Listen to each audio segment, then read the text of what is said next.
कोरोनाको लागि तपाईहरु मिल्नु भएन भने तपाईहरुको नेक्स्ट इलेक्सनमा दुर्दशा हुनेवाला छ। यो म अहिले प्रिडिक्टै गर्छु ल। डाक्टरले पनि आज बोल्यो भने के अर्थ रहन्छ? इनमा संस्कारै रहन्छ। बाबा केही गर, बाबा केही गरौँ, जनताको लागि केही गरौँ त मरौँ न। आफ्नो पनि अनुहार राम्रो छ हेरौँ कि हामीले के गर्यौँ त जनतालाई। उनलाई चाहिँ आज आऊ मलाई हेल्प गर, यिनले गर्लान् के गर्लान्? जहिले पनि मिल भन्छन्, अहिले पनि म भन्छु मिल। म छक्क पनि। नम्बर 2 एजेन्डा थियो कसरी संसद चल्ने भनेर। तिमीहरू वाकआउट गर्दा च्याम्पियन छौ। तिमीहरू संसदबाट भाग्न सक्छौ भने ओलीको मिटिङबाट भाग्न सकिहाल्थ्यो। त्यो सही गर्न त बाबुराम भट्टराई हो। भनेदेखि उनले आज कसरी म देशको हितको लागि काम गर्छु कसरी भन्न सक्छन्? यिनलाई खबरदारी गर्नु पर्यो। आँखा छ भनेर कान छ भने त यिनीहरू नसुन्ने होला। के भन्नुहुन्छ? तर ममा पुग्ने यो त जनताको कुरा हो। मलाई तिम्रो के मतलब? तिमीहरू काटा आफूलाई कि हेर है यत्रो शत्रु आएको छ, सुनामी आएको छ, आज कसरी बोल्नु पर्ने हो? आरोप लगाए शेरबहादुर देउवाले, त्यो बिल्कुलै गलत हो। भ्याक्सिन देशव्यापी देऊ, त्यो आइज तिम्रो काम हो यो। अनि त्यो देख्दा मैले पनि वाह क्या हो यो? प्रतिपक्षी दलको नेताले खाली राजनीतिको मुद्दा मात्रै बोल्दैनन्। यसो नागरिक समाज भन्न त हाम्रो अधिकारै रहन्छ। ओलीले राम्रो गरेको राम्रो भन्ने, खराब गरेको खराब भन्ने। ममता ठाकुरलाई पदको लोभ रहन्छ। जनताको लागि एक शब्द कोही कुनै मञ्चबाट बोलेका छैन भने मलाई नढाल तिमीहरू भनेर बोलाएको होइन त्यो त। यस्तो पनि देखो अपहरण फिरौती यस्ता दुनियाँ कुरा भइराखेका छन्। यस्तो पनि कहीँ गर्नुपर्ने कुरा हो। यो सबै चलखेल गर्ने हो तर गरे नैतिकता कहाँ छ? हो दीपक मनाङ्गेलाई मन्त्री बनाउनु हुन्छ भने भोलि उसलाई प्रधानमन्त्री पनि बनाउन सकिन्छ नि त। राइट या रङ भन्ने सक्छ कि यहाँ नैतिकता छँदै छैन। जे गरे पनि हुन्छ यसले पनि। अहिले म हाम्रै पोलिटिक्सको केही यात्रा हो यो। प्रधानमन्त्रीले बोलाएको छ, यो ओलीले बोलाएको होइन। तिमीलाई बोलाएको थियो कोरोनाको सम्बन्धी नम्बर 1 एजेन्डामा, किन गएनौ तिमीहरू? यही हो कुरा। यो के हो यो कुरा? उपेन्द्र यादवको पार्टी चाहिँ मधेसको आन्दोलन लडेको, मधेसको लागि, मधेसको नेपाली र मधेसको हितको लागि लडेको पार्टी हो। बाबुराम त प्रधानमन्त्री भइसकेका हुन्। उनले त्यो बेलामा साँच्चीकै मधेसको लागि उनी पनि त्यत्तिकै चाहिँ नि समर्थक थिए भन्दा त्यो बेलामा पनि उनले धेरै काम गर्न सक्थे। आखिर मधेसी आन्दोलनको पनि त्यहाँ शर्तहरू थिए नि, त्यो त केही पनि भएन नि। त्यसैले ओभरअल भन्दाखेरि चाहिँ नि र आखिर संविधान लेख्ने बेलामा त अल्टिमेट सही त बाबुरामको थियो नि। त्यहाँ त आखिर त्यही संविधान भएन हुँदैन भने चाहिँ नि तराईमा चाहिँ नि ब्ल्याकआउट भयो होइन र? तराईमा त्यत्रो आन्दोलन भयो होइन र? त्यही यो संविधान हामी मान्दैन भनेर त्यो त सही गर्ने त बाबुराम भट्टराई हो नि त। त्यसैले बाबुराम भट्टराई तराईको समर्थन गर्ने म कसरी मानु?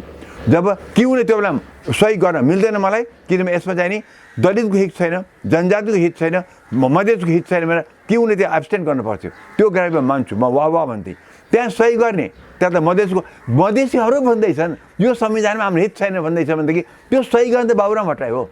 भनेदेखि उनले आज कसरी म मधेसको हितको लागि काम गरेर कसरी भन्न सक्छन्? त्यसैले उनी त्यो पार्टीमा हुँदैमा त्यो उनले मधेसको हितको लागि त्यहाँ गा भन्न मिल्दैन। उनी आफ्नो माओवादी छोडेर न्याय शक्ति पार्टी खोलेर त्यहाँ विफल भएर अन्त घुम्दै गएर त्यहाँ चाहिँ पुगेका हुन्। बाबुरामले चाहिँ त्यो हिसाबले हेर्न सकिन्छ। त्यसैले उपेन्द्र यादवले 1900 मिने ठिकै हो मलाई आफै, तर उपेन्द्र यादव भने मतलब उनके मधेसका ठुलो नेता हुन्। तर अहिले आए चाहिँ आजको दिनमा चाहिँ ममता ठाकुर र महतोजीको चाहिँ नि स्ट्यान्ड इज मोर करेक्ट। यिनीहरूको स्ट्यान्ड भन्दा र खास गरिकन कोरोनाको टाइममा चाहिँ नि यिनको टाइम 100% करेक्ट छ, उनको स्ट्यान्ड धेरै गलत छ। डाक्टर साहब यसरी हेर्दै गर्दाखेरि अहिले सरकारले पनि केही अस्वाभाविक निर्णयहरू गरेको हो कि भन्ने देखिन्छ। जस्तो प्रदेश सरकारमा दीपक मनाङ्गेलाई मन्त्री बनाए, अब खेलकुद मन्त्री बनाइसकेपछि समग्र प्रहरी फोर्सको स्वाभिमानमाथि प्रश्न आयो, एउटा चाहिँ नैतिकतामाथि प्रश्न आयो भन्ने खालको पनि चर्चा गरिराखेका छन् मान्छेहरू भने। अर्कातर्फ लुम्बिनी प्रदेशमा शङ्कर पोखरेलजीले पनि राजीनामा गर्नुभएको छ। सायद अर्को सरकार बन्ने उहाँकै अनुकूलतामा बन्ला या के होला त्यो अर्कै विषय होला। तैपनि यही बेला यस्ता खालका केही घटनाक्रमहरू पनि घटेका छन् आज वर्तमान अवस्थामा। के भन्नुहुन्छ? मनाङ्गे मन्त्री हुनु स्वाभाविक हो अस्वाभाविक हो, के भन्नुहुन्छ? आज प्रदेशहरूमा देखिएको जुन समस्या छ यसबारे के भन्नुहुन्छ? तपाईँले जुन मनाङ्गेलाई ल्याउँदाखेरि यो नैतिकता हो भनेर सोध्नुभयो नि, मलाई बताउनुहोस् त आज हाम्रो मुलुकमा समस्त मुलुकमा चाहिँ नैतिकता पोलिटिक्समा कहाँ देख्नु भएको छ कतै? सो यो त कुनै अचम्म कुरै छैन नि। आफूलाई स्वार्थ अनुसार गरेका छन्, जसले जे गर्यो स्वार्थहरू अनुसार गरेछन्। त्यो कसरी भयो त? त्यो किन भयो त? त्यो कतै पनि कानुनले दिएको छैन भने, संविधानले दिएको छैन भने त त्यो गर्न मिल्दैन थियो। दिए त हाम्रो यो सिस्टमकै कानुन र संविधान दिएर छ। जस्तो ओलीले संसद विघटन गर्दाखेरि त आखिरमा के देख्यो? संविधानले नदिया, कानुनले पनि नदिया, सुप्रिम कोर्टले उल्टाइदियो होइन र? त्यसै गरेर मनाङ्गीले ल्याउँछन् कसले भन्दै मन्त्री पदमा कानुन र संविधानले दिएको हुनुपर्छ नि, नदिए भए त कोही न कोही त सुप्रिम कोर्टमा गएर उल्टाउन सकिहाल्छ नि। त्यसैले तपाईँले नैतिकताको जोड्नुभयो, त्यो जोड्नै मिल्दैन। नैतिकता चाहिँ कतै छँदै छैन। नत्र आज कोरोनाको यत्रो युद्ध, जनता मरेका छन्, जनता त्रसित छन्, जनताले भ्याक्सिन पाएका छैनन्, त्यो अवस्थामा चाहिँ आज यो सबै चलखेल गर्ने हो। तर गरे, नैतिकता कहाँ छ? हो, आफ्नो स्वार्थअनुसार गरे। तर यो पनि कुरा छ कि चाहिँ उनले संविधान, न्याय र संविधान र कानुन टेकेर गरेका छन्। अब यो त मेरो सिस्टमकै कमजोरी छ। मेरो यो पार्लियामेन्ट्री सिस्टम अफ डेमोक्रेसी जसले यो संविधान दियो त्यो कच्चा भन्नुपर्छ हामीले। त्यसो हो भनेदेखि त मैले जुन पहिल्यै भनिरहेको छु, यो खालको पार्लियामेन्ट्री सिस्टम डेमोक्रेसी नेपाललाई सुहाउँदैन। यसैमा टेकेर हामी अगाडि बढ्दै गयौँ भनेदेखि हाम्रो अर्को 70 वर्ष यसैको बिचमा भनेकै छु, त्यो पनि प्रश्न भइरहेको छ भनेदेखि संविधान यस्तो कच्चा रहेछ हाम्रो देखिहाल्यो। र त्यस्तो अब दीपक मनाङ्गेलाई मन्त्री बनाउनु हुन्छ भने चाहिँ भोलि उसलाई प्रधानमन्त्री पनि बनाउन सकिन्छ नि त। भने अब त्यो अहिले मान्न पर्दो रहेछ नि त। यो संविधानलाई टेक्नु हो भने त मान्न पर्दो छ। त्यसैले सबैले भने संविधान कच्चा छ। मधेस त खास गरिकन बोल्यो, मधेस त यसले ब्ल्याकआउट नै गरेर एक्सेप्ट गरे हो, उनीहरूले अनएक्सेप्ट गरेको। तर अन्य दलितले पनि मानेछन्, जनजातिले मानेका छन्, महिलाले मानेका छन् भनेदेखि यो त कच्चा संविधान छ। त्यसैले संविधान अन्तर्गत यसले गर्यो, त कानुन र संविधान दिएको छ, ठिकै भन्नुपर्छ। तर नैतिकता जोड्नुहुन्छ भने त्यो ठिक छैन। नैतिकता त जोड्नै, नैतिकताको उसमा त मैले यो राइट या रङ भन्नै सक्दिनँ कि यहाँ नैतिकता छँदै छैन, जे गरे पनि हुन्छ यसले पनि।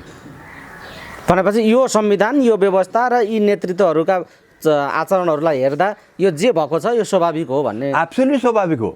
योभन्दा राम्रो धार्मिक किसिमकाबाट चाहिँ यहाँ खेलहरू भएका भए त म त भन्थेँ वाह गजब भन्थेँ। म भन्थेँ यति सबै कच्चा संविधान हुँदै पनि हाम्रा नेताहरूले, हाम्रो पोलिटिकल पार्टी कति राम्रो काम गरे भनेर म त्यो भन्थेँ। तर विचार गर्नुहोस् त, हाम्रै पुराणमा वेद व्यासले त्यता कामहरू गरे, आखिरमा उनले के भने, मैले सबै पुराण सबै यो लेखेँ सबै त गरेँ, तर आखिरमा देखेँ जनताको हित गर त्यो धर्म हो, जनताको अहित गर त्यो अधर्म हो। आज कुन चाहिँ पार्टी र कुन चाहिँ नेताले जनताको हित गरे कोरोनाको सम्बन्ध लिकन? अनि के तपाईँ भन्नुहोस्, हाम्रो त परम्परा नै त्यही छ कि यानि यिनी कसैले पनि जनताको हित गर्ने आएनन्। जनताको हित नगर्ने हो भनेदेखि त अनि के चाहिँ यिनलाई म धार्मिक कसै भनौँ, र यिनले यी अधर्मै हो भनेदेखि अधर्मले धर्मको काम गरेको छैन, नैतिकता कहाँबाट आउँछ? प्रश्न आउँदैन। अब समग्र राजनीतिको गन्जागोल यस्तो छ, स्वास्थ्य सङ्कटको स्थिति अहिले हामी सबैले देखिराखेकै छौँ, बिहोरिराखेकै छौँ।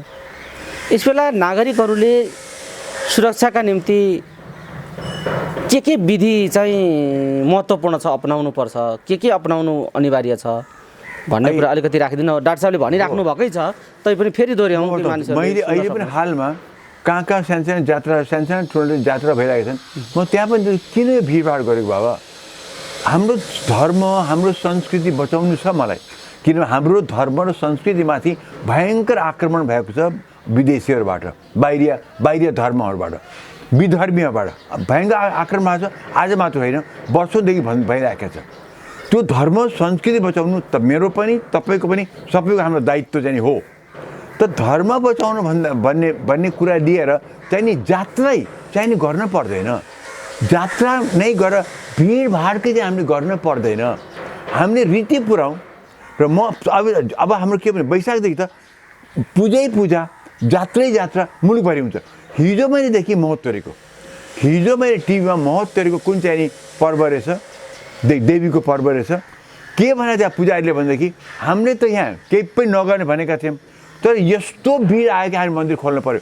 र त्यहाँ टिभीदेखि यस्तो भिड छ, बास छैन, कसैको छैन, 5-6 जनाको छ होला, यस्तो भिड छ कल्पनै गर्न नसक्ने छ। हेर्नुहोस् त, हजारौँको सङ्ख्यामा छ।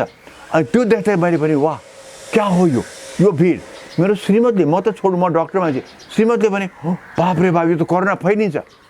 अब यही हो, यस्तो काम गर्न भएन बाबा, त्यस्तो रोक्नु पनि पर्यो सरकारले। होला कि चाहिँ पछि इलेक्सन आउँछ, इलेक्सनमा तिमीले यो गरे बापत तिमीलाई नेगेटिभ भोट आउला, माने त जनता त बचाउनु पर्यो नि। कडाइ गर्ने ठाउँमा कडाइ पनि गर्नु पर्यो। हो, धर्म संस्कृति बचाऊ, तर यस्तो खालको भिडभाड जात्रा चाहिँ नगर। हाम्रो चलन चल्तीमा साथै शब्दै छ नि, के जात्रा गरे भन्छ हामीहरू, होइन हाम्रो चलन चल्तीमा जे पनि कुनै यस्तै अचम्म के गऱ्यो भनेदेखि कस्तो जात्रा गरेर फलाने भन्छ भन्दैन अहिले म हाम्रै पोलिटिक्सको केही जात्रा हो यो भन्छ भन्दैन त्यो जात्रा जात्रा नगरौँ हामीहरू धर्म संस्कृति बचाउने जे छ हो त्यहाँका ठुला त्यहाँनि धर्मगुरुहरूसँग त्यो पर्व खासको पुजारी धर्मगुरुहरू त्यहाँको इलेक्टेड रिप्रेजेन्टेटिभहरूसँग बसौँ सरकारले बसुन् कुरा गरौँ बाबा धर्म संस्कृति भने कस्तो हुन्छ भनेदेखि कुनै धर्मको जुन जसलाई हामी श्रुति भन्छौँ नि त्यो चेन्ज गर्न मिल्दैन तर जुन स्मृतिको पार्ट छ नि त्यो चेन्ज हुन्छ चेन्ज गर्नुपर्छ जस्तो भन्नु पहिले भाउनहरूले धोती नपहिरिकन भान्सामा भात खान मिल्दैन थियो त्यो चेन्ज भयो नि तर त्यसले भन्दैमा मेरो हिन्दू धर्मकै आँच आएको छैन किन हिन्दू धर्मको जुन वेदको 4 वाक्य छ जहाँको त्यही छ अहम ब्रह्मास्मि जहाँको त्यही छ अयमात्मा ब्रह्म जहाँको त्यही छ तत्त्वमसि जहाँको त्यही छ प्रज्ञान ब्रह्म जहाँको त्यही छ तर म धोती नपहिरिकन भात खान्छु मेरो धर्ममा श्रुति त्यो खम्बा पिलर जगमा के आँच आउँदैन त्यस्तै गरी अब हामीले यो बुझ्नु पऱ्यो यत्रो महामारी जुन आएको छ यत्रो डरलाग्दो अवस्था छ जनता बचाउँ अनि हाम्रो सबै त जात्रा पनि बच्छ तर जनता मऱ्यो भनेदेखि संस्कृति धर्मको के अर्थ हुन्छ हामी यसको लागि अहिले जनताले प्लिज सबभन्दा ठुलो चुनौती मैले देखेँ अहिले सबैलाई थाहा छ मास्क लगाउने सबैलाई थाहा छ हात धुने सबैलाई थाहा छ दूरी मेन्टेन गर्ने कहाँ थाहा हुँदो रहेछ भने त्यहाँ जहाँ चाहिँ जात्रा र पर्व हुन्छ त्यहाँ हुर्र भन्छ आइन्दा रहेछ त्यो चाहिँ नि गर्न भएन डाक्टर साहब यसो भन्दै गर्दा यो आज निषेधाज्ञाको तेस्रो दिन भइसक्यो यो निषेध आज्ञा भएको तेस्रो दिन आज तेस्रो दिनसम्म आइपुग्दा यो निषेध आज्ञालाई कसरी समीक्षा गर्नुभएको छ यो के देख्नु भएको छ मैले के देखाएको छु भनेदेखि निषेध आज्ञामा चाहिँ अहिले देख्छु बिहानीसम्म त राम्रोसँग प्रहरीले पनि संयम भएर काम गरेको छ तर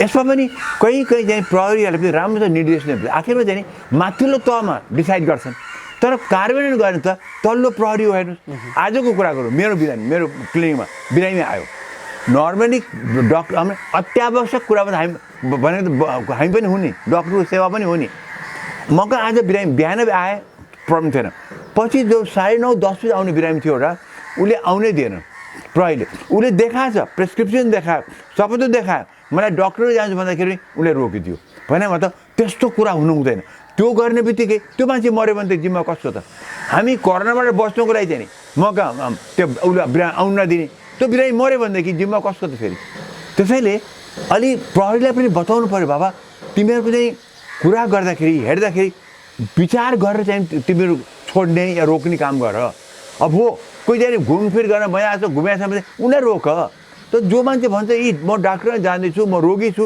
मेरो प्रेसक्रिप्सन पनि देखाउँछ त्यसलाई छोड्नुपर्छ त्यस्तो काम मैले देख्छु त्यहाँ कमी कमजोरी भइरहेको जात्राको त निषेध आज्ञा भने म हिजो कुरा गरेको छु तेस्रो दिन निषेध आज्ञा छ हिजोको दिन कुरा महत्त्वको कुरा मात्रै गरेको छु टिभीमा चाहिँ देख्दाखेरि अनि मैले भन्दाखेरि सरकारको कमी कमजोरी भयो नि सरकारको कमी कमजोरी भयो त्यो गर्ने तरिका मिलेन के त्यो सबै गर्दाखेरि फलान ठाउँमा जात्रा हुन्छ फलान ठाउँमा यो जात्रा हुन्छ अब अहिले मच्छरनाथको कुरा गरौँ अब मच्छरनाथ जाँदा पोहोर के भएको याद छ मलाई त्यत्रो झगडा भयो किन अब मच्छरनाथ जात्रा कसरी गर्ने मच्छरनाथको पर्व कसरी मनाउने जात्रा गर्ने कि नगर्ने विचार गरौँ न त्यसको लागि त यहाँ जो परम्पराका छन् गुरुहरू छन् तिनीसँग बस्ने कम्युनिटी हाम्रो जुन खास Newar community Jyapu community main छ बस्ने सरकार बस्ने र त्यहाँ चाहिँ नि कसरी सबैलाई चाहिँ नि पर्व पनि हुने धर्म संस्कृति पनि बस्ने जात्रा पनि नहुने भिडभाड पनि नहुने कसरी गर्ने भनेर त्यो गर्नु पर्छ मेरो त सल्लाह के छ भने मेरो विचारमा त मच्छरनाथ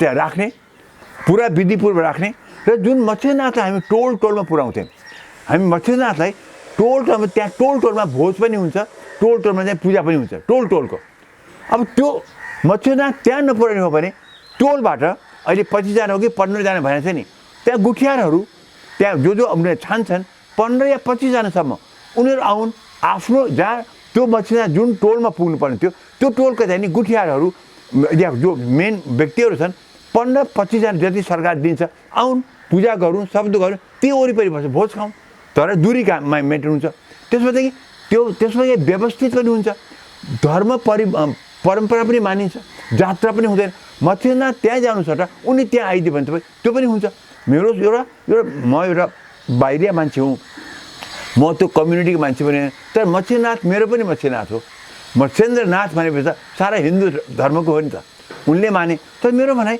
यसरी बुद्धि पुऱ्याएर सबैले सोचेर लिडे बल नगरेर अलिकति संयम भएर कुन कुरा कुनै धर्मको कुन कुरा चाहिँ नि अनिवार्य त्यसलाई पालन गर्नुपर्छ, कतिपय कुरा चाहिँ नि यसपालि नगरेर अर्को पालि गरौँ न भन्न सकिन्छ।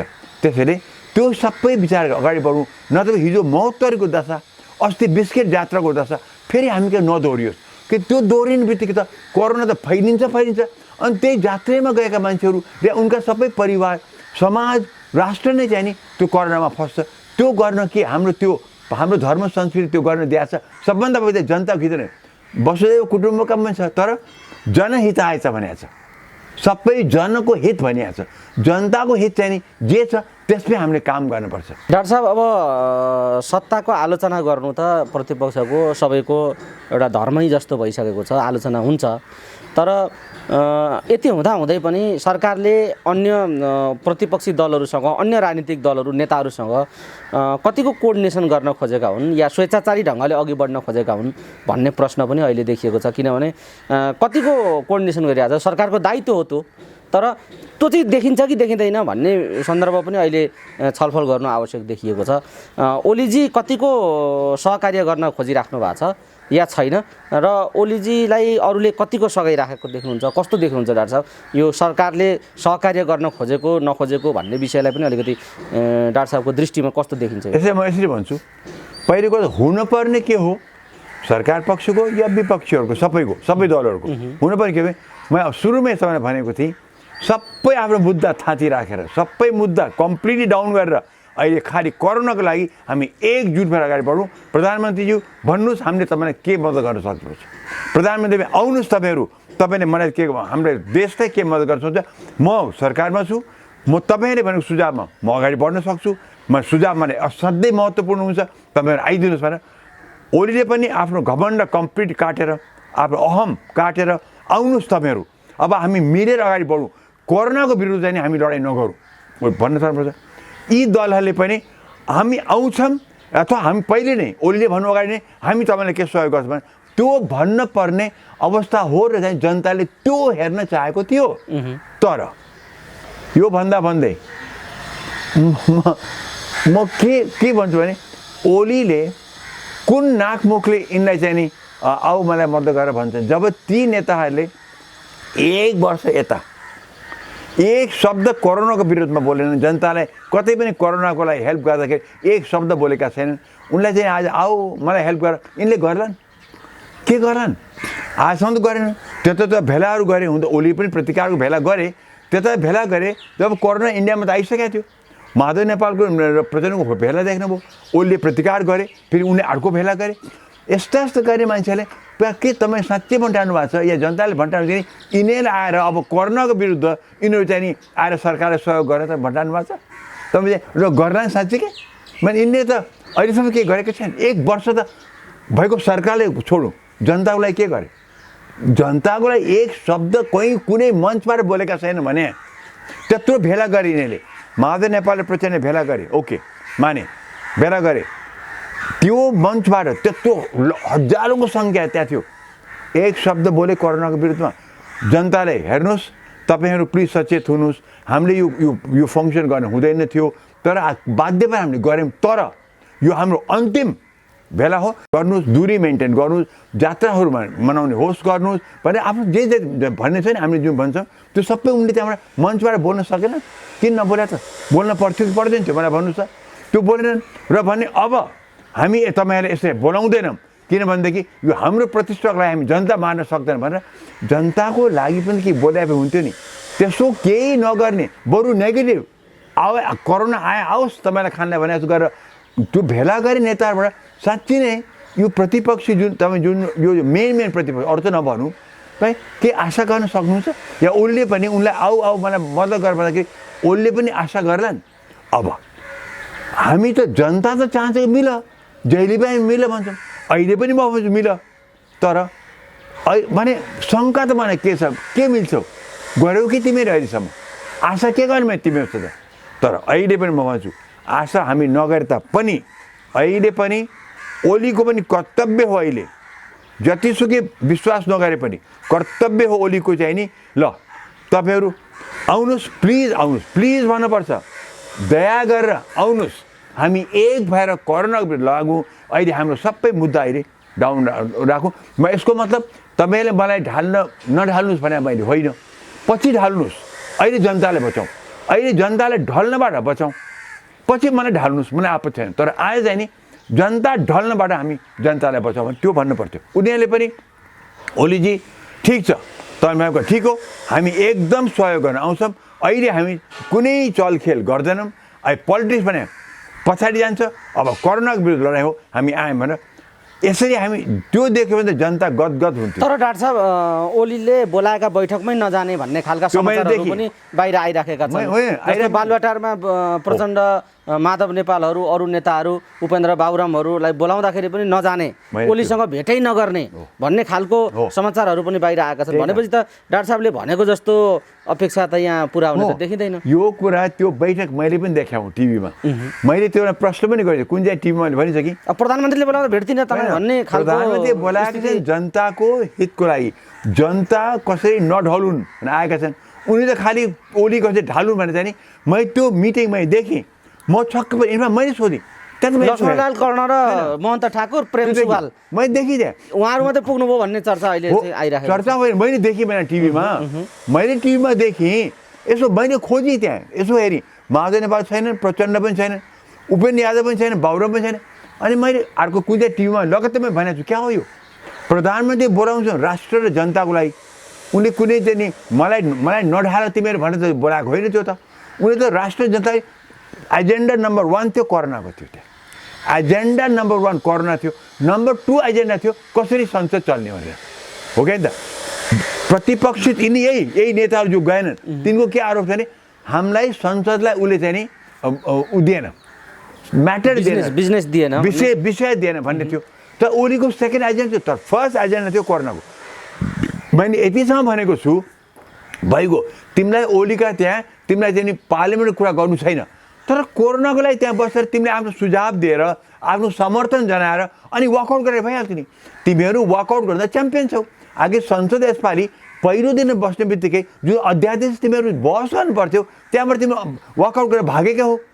तिमीहरू संसदबाट भाग्न सक्छौ भनेदेखि ओलीको मिटिङबाट भाग्न सकिहाल्थ्यो। एकचोटि कोरोनाको एजेन्डा नम्बर 1 मा आफ्नो चाहिँ नि पुरा भोइस दिएर समर्थन जनाएर कोरोनाको लागि दिएर अनि ओलीजी अब नेक्स्टमा चाहिँ नि हामी तपाईँ समर्थन छैन भने वाकआउट गरेर भइहाल्थ्यो। आखिरमा समर्थन 100% दिनु पर्दैन। कोरोनाको लागि समर्थन देऊ, अर्कोको लागि नदेऊ।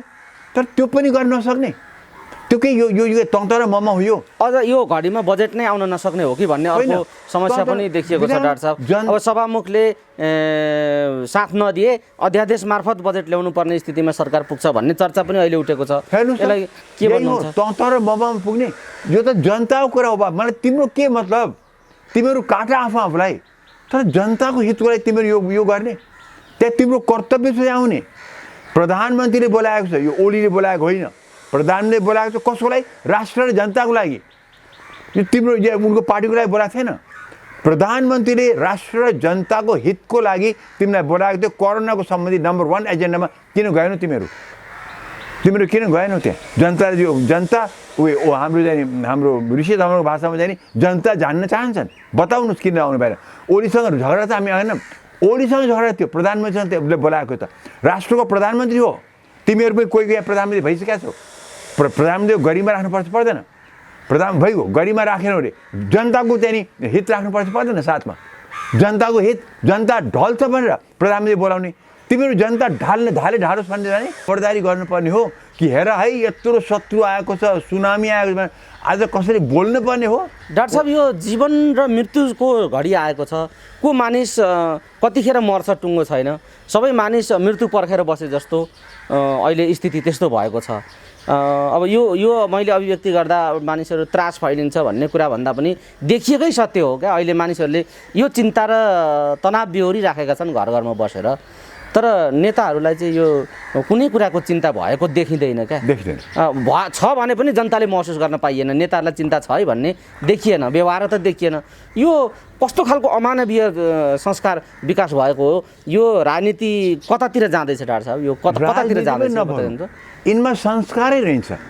राजनीति भने के कुरा? राजनीति, राज्य गर्ने सर्वोच्च राजनीति हो त्यो। त्यसको लागि सर्वोपरि हुन्छ जनताको हित, राष्ट्रको कल्याण। यी दुईटा कुरा मात्रै हो। चाहे तपाईँ पौराणिक कालको कुरा गर्नुहोस्, चाहे वैदिक कालको कुरा गर्नुहोस्, चाहे आज गर्नुहोस्, यसको लागि त्यस्तै नैतिकवान चरित्रवान व्यक्तिहरू चाहिनेछ। तर आजको दिनमा नेपालमा त्यस्तो कोही व्यक्ति छैन। त्यसै यिनलाई नेता भन्नु पनि अहिले मलाई त चाहिँ नि एक प्रकारको म लाज मान्छु, म लज्जित हुन्छु। किनभने देखिहाल्नु यत्रो महामारी छ, एकजुट भएर कोरोनासँग लड्न पर्ने टाइममा चाहिँ नि आज सरकार यो सरकार ढाल्ने, प्रदेशको यो सरकार ढाल्ने, उता फ्लोर क्रस गर्ने, उसलाई उता ढाल्ने, यही हो काम, यही हो कतै कतै राजीनामा दिने, कतै गणितीय खेल सुरु हुने, कतै किनबेच सुरु हुने, कतै अपहरण फिरौती, यस्ता दुनियाँ कुरा भइराखेका छन्। यस्तो पनि कहीँ गर्नुपर्ने कुरा हो। आज यसमध्ये कोही न कोही त मर्छन्, मलाई थाहा छ, यसमध्ये कोही न कोही मर्छन् भने यस्तो पनि देखो भारतमा पनि मान्छे बखाबो ढले, नेताहरू ढलिरहेका छन् भारतमा। र हाम्रो यहाँ त कमसेकम मरेका छैन अहिलेसम्म। बाबा केही गर, आखिर मर्नु त हामी सबैले मर्नु छ। यो कोरोनाबाट हामी नमर्नु त्यो भिन्दै कुरा, मर्नु त हामी सबैले छ। बाबा केही गरौँ, जनताको लागि केही गरौँ त मरौँ न। 10 वर्षपछि मर्नु छ भने केही त गरौँ। आज जनताको लागि लडौँ न। आज त हाम्रो मुख्य कुरा जनतालाई पहिले चाहिँ खबरदारी गर्ने, लापरवाही नगर, मनपरी नगर, तर साथसाथमा सरकारलाई भन्ने तिमी चाहिने जति सरकारले गर्ने काम गर। मुख्य कुरा भ्याक्सिन ल्याऊ, र भ्याक्सिन चाहिने आज सकेसम्म बच्चालाई सम्म पुग्ने, कमसेकम 18 कि अब 14 वर्षलाई सम्मलाई पुग्ने गरिकन भ्याक्सिन देशव्यापी देऊ। त्यो आइज तिम्रो काम हो यो अहिले। र साथसाथमा रोगी भइसक्या, बिरामी भइसकेलाई अक्सिजन त हामीसँग रहेछ, औषधि र बेड चाहियो। बाबा टेन्टै बनाऊ। भैँचालोको टाइममा हामी टेन्टमा बसाइन र। तपाईँलाई याद होला यो जब पहिलो इन्फ्लुएन्जा आयो नि 1918 त्यो इन्फ्लुएन्जाको फोटो त हेर्नुभयो भने अहिले हस्पिटलमा ठाउँ नभएर टेन्टमा, ठुल्ठुलो टेन्टमा, त्यो अन्त अक्सिजनको कुरा थिएन, भेन्टिलेटरको कुरा थिएन है, त्यो ठुल्ठुलो टेन्टमा हजारौँको सङ्ख्यामा चाहिँ मान्छे राखेका थिए। त्यो पनि उपचारै हो, त्यस बेलाको तत्कालको उपचार, त्यो पनि ठिक थियो। हालमा त अब हामी चाइनाको त गर्न सक्दैनौँ। चाइनाले त 10 दिनमा चाहिँ 10,000को चाहिँ बेड खडा गर्न सक्छ, हस्पिटल खडा गर्न सक्छ। हामी त्यो क्षमता हामीसँग छैन। तर हामीले कमसेकम टेन्ट लगाएर चाहिँ नि हजारौँको सङ्ख्यामा बेड हाल्न सक्दैनौँ। त्यो त सकिन्छ नि बाबा। हामी त्यहाँ अक्सिजनको सिलिन्डर पुऱ्याउन सकिन्छ, भेन्टिलेटर नपुग्ला तर चाहिँदैन, अलिअलि अक्सिजन भए पुग्छ। त्यसमा अहिले हामीले बेड दिन सक्ने पर्यो। हामीले सरकारले भनिसक्यो अस्पतालमा बेड छैन माने, तर बाहिर बेड क्रिएट गर्नु पर्यो। त्यो काम छ अहिले हाम्रो। तर दिन नसक्ने भनेर स्वास्थ्य मन्त्रालय त बताइसक्यो नि, हामी बेड दिन सक्दैनौँ है यसो भनेर आत्मसमर्पण गरे जस्तो हात उठाइसक्यो सरकारले। त्यो भन्न नहुने थियो।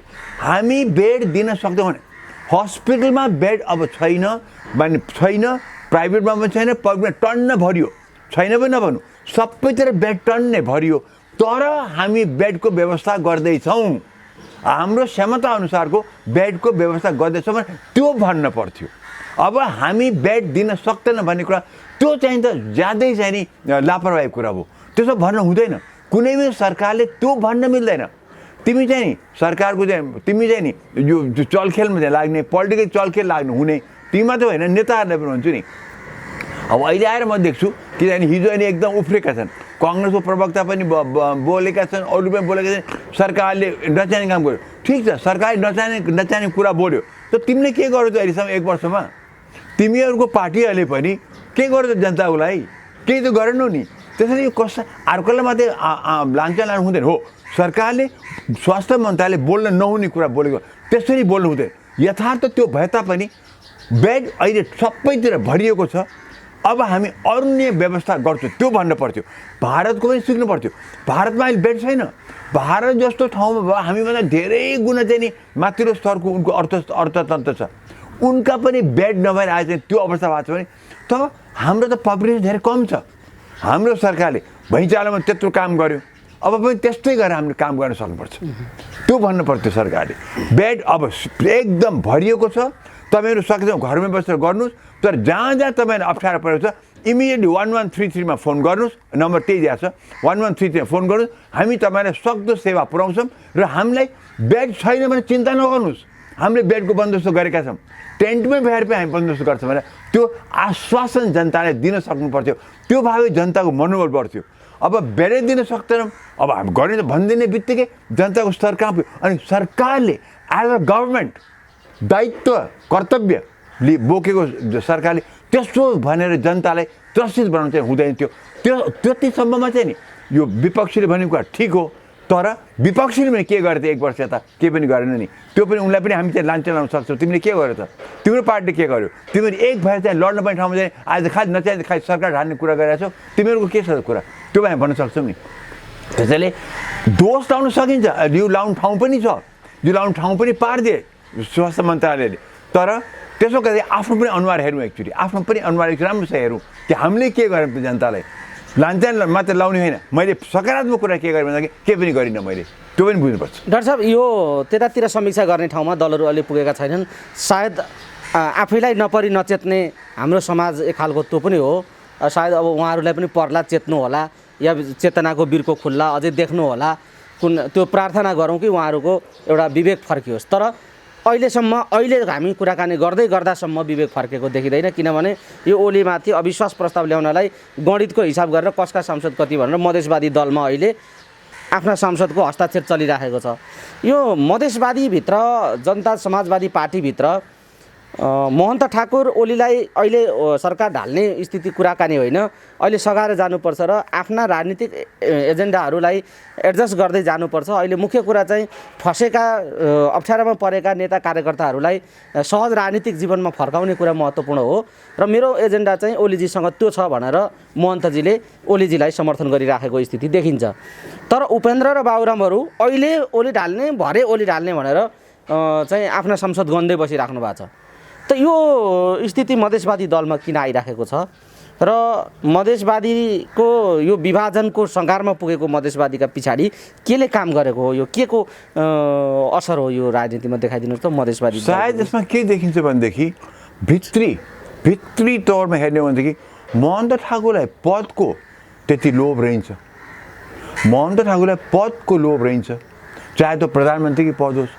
त्यो यतापट्टिको नेताहरूले चाहिँ सायद त्यो पदको चाहिँ नि चाखिसकेका हुनाले यिनीहरूले चाखिसकेका छन्। बाबुरामले त प्रधानमन्त्री भइसकेका छन् र उपेन्द्र यादव पनि उप प्रधानमन्त्री भइसकेका छन्। यिनले त्यो चाखिसकेका हुनाले हुन त उपेन्द्र यादवलाई म धेरै भन्दैछु, उनी चाहिँ ठुलो नेता हुन्, उनी चाहिँ नि मधेसको त्यस्तो मधेस आन्दोलन लिड गरेका हुन्। तर त्यही पनि लोभ त हुँदो रहेछ सबैलाई। र उप प्रधानमन्त्री भइसकेपछि लोभ त हुन्छ। बाबुराम भट्टराई अवश्य पनि उनका त्यो लोभ हो।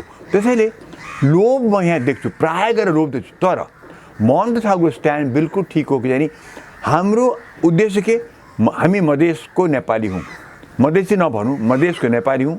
हाम्रा नेपालीहरू, मधेसका नेपालीहरू कतिपय गलत मुद्दा आरोप लगाए चाहिँ उनलाई सुनिएको छ, तिनलाई पहिले झिकौँ, तिनको मुद्दा निकालौँ। त्यसको लागि सरकारसँग सहमति गर्नु राम्रो हुन्छ हामीलाई।